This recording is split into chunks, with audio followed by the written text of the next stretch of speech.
நான் வருகிறேன் வருகிறேன் வருகிறேன் சொல்லிட்டு முதல்ல மாநாடு நடத்தினேன். அதுக்கப்புறம் நீ என்ன பண்ண? அவ என்ன பண்ணணும் நீங்க எதுக்கு என்ன பண்ணா பப்ளிக்ல இறங்கி வா.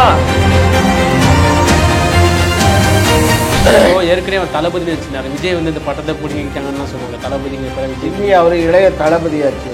அவரு எப்படி தளபதி? இப்ப சில பேர் தளபதி தான் போடுறாங்க. சரி, ஒரு வயசுக்கு வந்துட்டாருன்னு அர்த்தம். போனாரே கருணாநிதி, அவர் என்ன பண்ணாரு? ரயில்வே ஸ்டேஷன்ல உட்கார்ந்து தலை வச்சு படுத்தார் தண்டவாளம். அவரோட பையன் இப்ப என்ன பண்றாரு? ஏங்க நான் எதையோ தின்னான்னு நீங்களும் தின்னுவீங்களா? இல்ல, நான் கேக்குறேன், இது சாப்பாடுறா, நான் இதை சாப்பிடுறேன்னு நீங்க சொல்றீங்க. அதை விட்டுட்டு நீ தின்னீங்க நானும் தின்னேன்னு தின்னுவியா?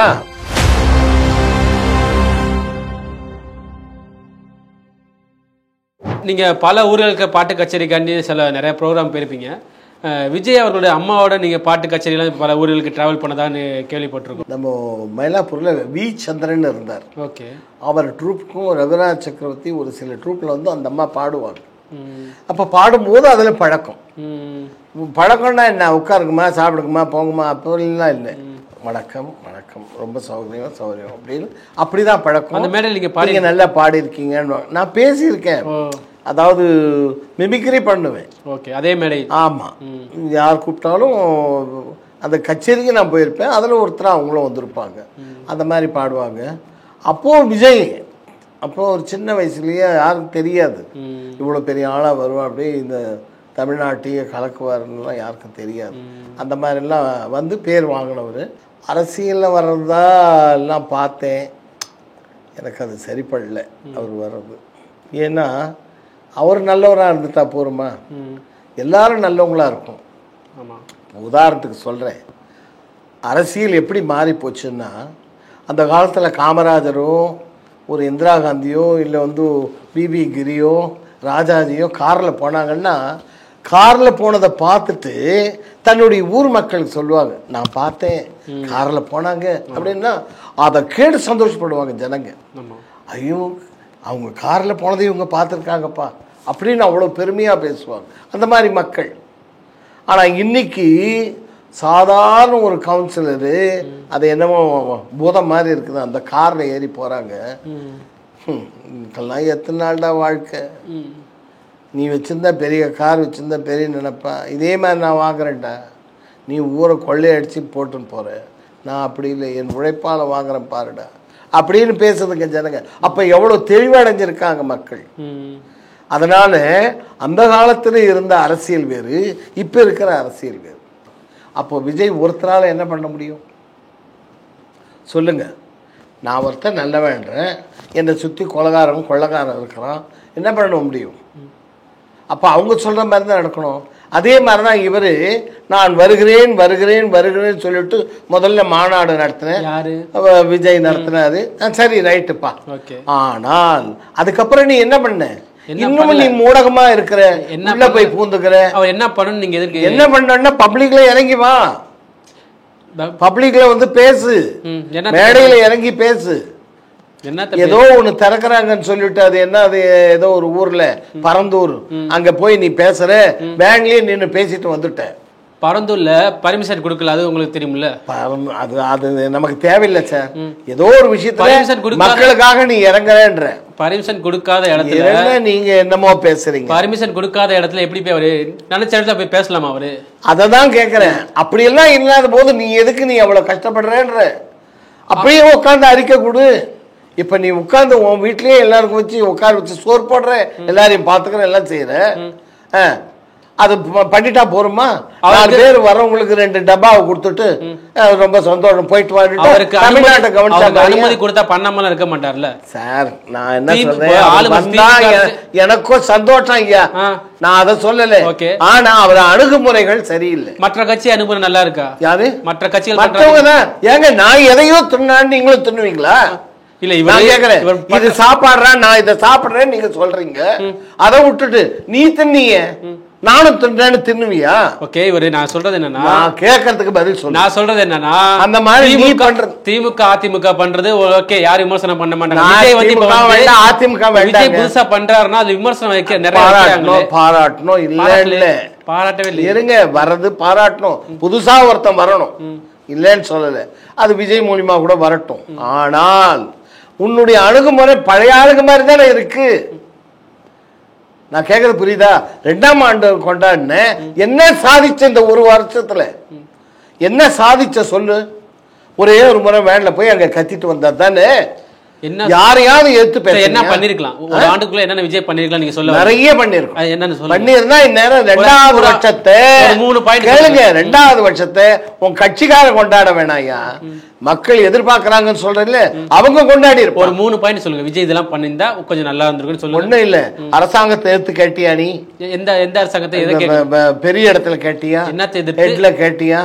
அப்போ நீ வந்து சும்மா சாதாரணமாக சொல்கிற இந்திய மற்ற மொழியெல்லாம் திணிக்காதீங்க செய்யாதீங்க, சும்மா அவுட்லைன் நான் பேசுகிறேன். அது யாருக்கு வேணும்? வந்து உட்கார் தெருவில். அதிகாரம் உள்ளவங்களே போனாரே கருணாநிதி, அவர் என்ன பண்ணாரு? ரயில்வே ஸ்டேஷன்ல உட்கார்ந்து தலை வச்சு படுத்தார் தண்டவாளம். அவரோட பையன் இப்ப என்ன பண்றாரு? அது பாத்தீங்களா? நான் சொல்றதுக்குள்ளே நீங்க அவசரப்படுறீங்க. திமுக அரசு இப்படி எல்லாம் கேட்டா என்னால பதில் சொல்ல முடியாது. திமுக அரசு அப்ப போராட்டம் பண்ணாங்க, இந்தி ஒழிக. நான் திமுகவை சொல்ல ஒண்ணு சொல்லுங்க, கருணாநிதி இவ்வளவு பெரிய ஆள் ஆனதுக்கு காரணம் நான் சொல்றேன். அந்த ஆளு போய் தலையை வச்சு படுத்தார். ட்ரெயின் வராத படுத்த விமர்சனம் வந்துச்சு. எங்க படுத்தாரே ஏதோ போய் படுத்த, உன்னால நிறைய பேர் வேற செத்தாங்க, அது வேற விஷயம். ஆனா நீ பப்ளிக்கா இறங்கி வந்தியா இல்லையா? எவனோ எங்கே இலங்கையில் எவனோ சாவனா போறான்னு சொல்லிட்டு நீ என்ன பண்ண? பீச்சில் போய் பெட்டு போட்டு படுத்துக்கின்னு ஏசியில் படுத்துக்கிட்டேன். கேட்டா விரதம் இருக்கன்ற அந்த மாதிரிலாம் உன்னை ஏமாத்த சொல்ல. நான் சொல்றேன், நீ ஏமாத்த வேணாம். சொல்றேன், நீ பப்ளிக்ல வா. கருணாநிதி அவர்களுக்கு வந்து ஃபேன்ஸ் ஆடியன்ஸ் மாஸ் இருந்துச்சு, அப்ப விஜய் அவர்களுக்கு இருக்கு. ஒரு பொது இடத்துக்கு வந்தாங்கன்னா ஒரு கலவரம் நடக்கும், ஒரு விபத்து நடக்கும். அதுதான் நீ பர்மிஷன் தானே வாங்கின்னு வரேன்றப்பா. பர்மிஷன் எல்லாத்தையும் தாங்க பார்க்கணும். பர்மிஷன் நான் கேட்கறது என்ன தெரியுமா? எல்லாத்தையும் தான் பார்த்தாகணும். பப்ளிக் வந்துட்டா நீ பயந்துட்டு உட்கார்றதெல்லாம் அது வந்து வேஸ்ட். பயப்பில்லையா? அவர் சொன்ன பயப்படுறாங்க. அதை பார்த்து தான் பின்வாங்கினாங்க ரஜினிகாந்த் கமலஹாசன். தெரியுமா? ரஜினிகாந்த் சுத்தமா வரலன்னு சொன்னதுக்கு காரணம் என்ன? பப்ளிக் கையில் நம்மளால மூவ் பண்ண முடியாது, நம்ம 2வது அவங்களுடைய மனோநிலை எப்படி இருக்குமோ நல்லா தெரிஞ்சுதான் ஒதுங்கிட்டாரு. எத்தனை டோல்கேட் அங்கங்க வச்சிருக்கிறாங்க, அதை பத்தி கேட்டியா? நம்ம ஊரை விட்டு எங்கேயா வெளியில போக முடியுதா? சொல்லியா? சுங்க அதிகாரின்னா ஒரு அளவுக்கு தான் வாங்கணும். அவன் இந்த ராத்திரி தங்க விளையாடுற மாதிரி அந்த காலத்துல எல்லாம் தங்கம் மட்டும்தான் விலையை கொடுக்கணுமா? ஆளுங்கட்சி வந்து நடவடிக்கை எடுக்கணுமா? ஆளுங்கட்சிக்கு நீ குரல் கொடு. ஆளுங்கட்சிக்கு ஒரு சுயம் முடிவு எடுக்கிறது என்ன? அது அப்புறம் விஷயம், அது தேவையில்லாத பேச்சு. நீங்க விஜய் பத்தி தான் பேசுறீங்க, விஜய் தான் கேட்கணும். ஏன் அங்க பேச நீ நவர்றீங்க? பத்தி பேசும்போது யார பத்தியும் நவரலங்க. தப்பு ரைட். நீங்க டாபிக் என்ன சொன்னீங்க? விஜய் பத்தி தானே கேட்டீங்க. அவங்கள பத்தி சொல்லும்போது அவங்க அப்பா பத்தி எப்படி நான் சொல்லுவேன்? இப்போ இருங்க, அவங்க அப்பா பத்தி நான் எப்படி சொல்லுவேன்? ஆட்சி அதிகார பத்தி பேசும்போது திமுக உள்ள வருவாங்க, அதிமுக வருவாங்க. அதை பேச மாட்டேன். அவங்களுக்கு தெரியாத நீ உணர்த்தியா? நீ உணர்த்து. யாரு 10-20 வருஷமா ஆட்சியில் இருக்கவங்களுக்கு இப்போ வந்து உணர்த்தணும். அவங்களுக்கு அனுபவம் கிடையாது. வார்த்தையை வாங்கிட்டு அப்புறம் பேசணும். சொல்லுங்க. அதை விட்டு நீங்க பாடி கேள்வி மேல கேள்வி போட்டோம்னா அதுக்கு பதில் சொல்ல முடியும். இப்ப சொல்லுங்க. நான் என்ன சொல்றேன், அவன் வந்து சாணத்தை சாப்பிட்றான். பச்சையாவே சொல்றேன், மனுஷன் சாணத்தை தின்றான். தெரிஞ்சு போச்சு. அது அவன் சாப்பிட்டானே நான் சாப்பிடக்கூடாதான்னா என்ன அர்த்தம்? தவறு எங்க ஏற்படுதுன்னா இவன் செய்யற விளம்பரத்திலேயே இருக்கு. இப்போ முதல்வர் ஐயா அவர்கள் வந்து அப்பாவா தமிழ்நாட்டு பிள்ளைகளுக்கு எல்லாத்துக்கும் அப்பாவா இருக்க சொல்லியிருக்காரு. இது எப்படி பாக்குறீங்க? அதாவது அவர் ஆசைப்பட்டுக்கிறார், வேற ஒண்ணும் இல்லை. எதுக்காண்டி ஆசைப்படுற? அப்பாவுக்கு ஒரு ஆசை எல்லாருக்கும் தாங்க இருக்கும். என்ன ஆசைங்க? அப்படி கூப்பிட்டோன்னுட்டு அதுல ஒரு ஆசை. முழுசா சொல்லுங்க. அதாவது எந்த ஒரு செயலும் மக்களே செய்யணும், மக்கள் செய்யாம நம்மளா எடுத்துக்கூடாது. நேருஜி இருந்தார், நவம்பர் 14 கொண்டாடுறோம். நேரு மாமான்னு ஏன் கூப்பிடுறோம் சொல்லுங்க? அவ்வளோ அந்த குழந்தைகள்லாம் பாசமா ரோஜா பூ வச்சு கொண்டாடுது, இன்றைக்கி ஸ்கூல்ல கொண்டாடுறாங்க. அப்படி என்னும்போது இது மக்களால் ஏற்படுத்தப்பட்ட ஒரு விஷயம். நேரு வந்து எல்லாரும் எனக்கு ரோஜா பூ வச்சு மாமான்னு கூப்பிடுங்கன்னு சொன்னார். அந்த மாதிரி ஒவ்வொருத்தருடைய ஆம்பிஷன். டாபிக் வந்து அப்பா அந்த எப்படி பாக்குறீங்க? அது என்ன, அவர் பிரியப்படுறார்.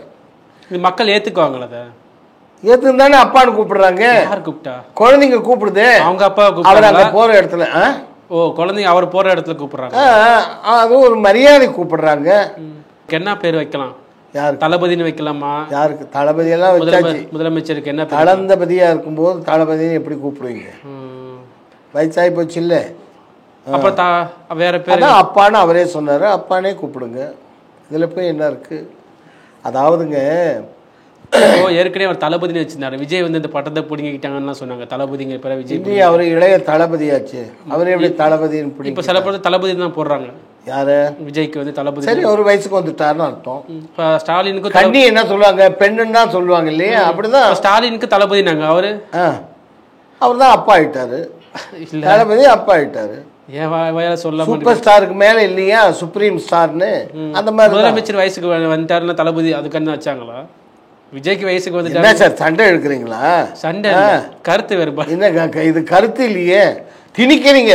நீ ஏதாவது சொல்லுடான்னு. பின்ன நான் தான் சொல்றேன், அவங்கவுங்க விருப்பம், அவங்கவுங்க சொல்றாங்க, அவ்வளவுதான்.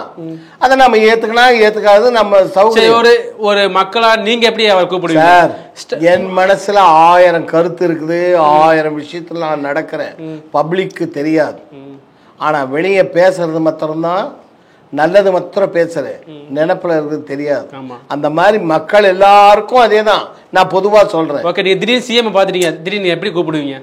அப்பா யாருமே சந்தோஷம் தாங்க. அப்படியெல்லாம் யாரும் கூப்பிட மாட்டாங்க, அப்பான்னு கூப்பிட மாட்டாங்க. கூப்பிட்டு அவ்வளவு சந்தோஷப்படுவாங்க. ஐயா வணக்கம்.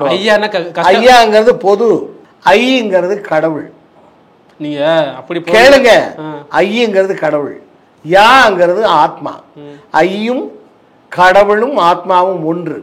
அந்த ரெண்டும் நீ வந்து இறைநிலையிலிருந்து இருக்கிற, உன்னை நான் இறைநிலையில் பார்க்கிறேன்னு வணங்குறதுக்கு பேர் தான் ஐயா. வாழ்க்கையில் அனுபவம் உள்ளவர், வயதில் முதிர்ந்தவர், எல்லாவற்றையும் தெரிந்தவர் என்றதுக்காக தான் அந்த ஐயாங்கிற மரியாதை கொடுக்குறோம்.